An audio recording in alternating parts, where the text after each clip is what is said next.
Hi everyone, welcome to today's video. For this video, I'm going to be reading We Are Okay by Nina LaCour, and this is Chapter 2.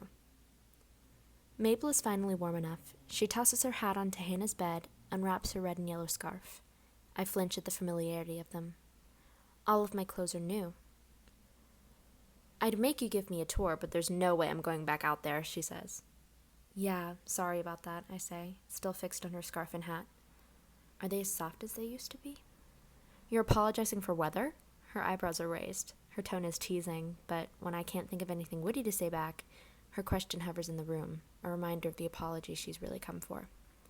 3,000 miles is a long way to travel to hear someone say she's sorry. So what are your professors like?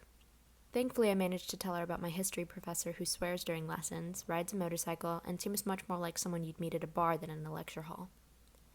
This topic doesn't make me a gifted conversationalist, but at least it makes me an adequate one. At first, I kept thinking of all my professors were celibate, I say. She laughs. I made her laugh. But then I meet this guy, and he shattered the illusion. What building is his class in? We can do a window tour. Her back is to me as she peers out at my school. I take a moment too long before joining her. Mabel. In New York. In my room. Outside, the snow covers the ground and the benches, the hood of the groundskeeper's truck, and the trees. Lights on the pathways glow, even though nobody's here. It looks emptier this way. So much light and only stillness. Over there, I point across the building, in the night to the furthermost building, barely lit up. And where's your lit class? Right here, I point to the building next to us. What else are you taking? I show her the gym where I swim laps every morning and try to unsuccessfully master the butterfly stroke. I swim late at night too, but I don't tell her that. The pool is always 80 degrees. Diving in feels like plunging into nothing. Not the icy shock I've known forever. No waves cold enough to numb me or strong enough to pull me under. At night the pool is quiet, and I swim laps and then just float, watching the ceiling or closing my eyes. All the sounds foggy and distant. The lifeguard keep watch. It helps calm me when the panic starts. But when it's too late at night and the pool is closed and I can't stop my thoughts, it's Hannah who can steady me. I just read the most interesting thing, she'll say from her bed, her textbook resting in her lap, and then she begins to read to me about honeybees and deciduous trees, about evolution. It takes me a while usually to be able to listen, but when I do, I discover the secrets of pollination, that honeybees' wings beat 200 times per second, and that trees shed their leaves not according to season, but according to rainfall. That before all of this was something else. Eventually, something will take our place.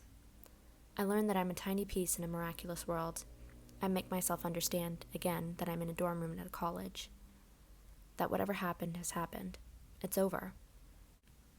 Doubt pushes in, but I use our twin beds and desks and closets and 4 walls around us, the girls who neighbor us on both sides and the ones who neighbor them, the whole building and the campus and the state of New York to fend off doubt.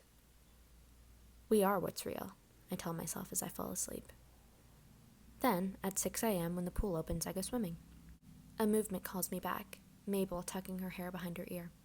Where's the dining hall? She asks. You can't see it from this window, but it's across the courtyard in the back. What's it like? Decent? I mean the people, the scene. Pretty mellow. I usually sit with Hannah and her friends.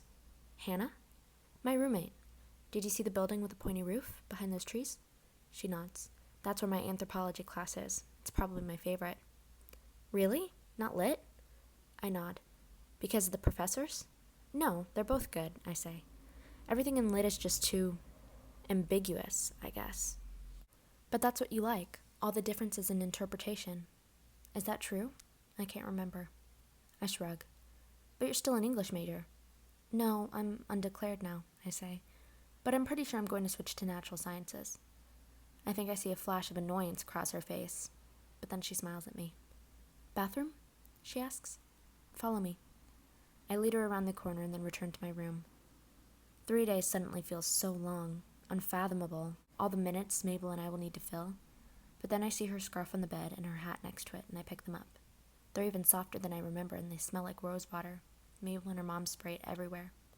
On themselves and in their cars, and all the bright rooms of their house. I hold on to them and keep holding on whenever I hear Mabel's footsteps approach. I breathe in the rose and the earthiness of Mabel's skin, all the hours we spent in her house. 3 days will never be enough. I have to call my parents, Mabel says from the doorway. I set down her things. If she noticed me holding them, she isn't going to acknowledge it.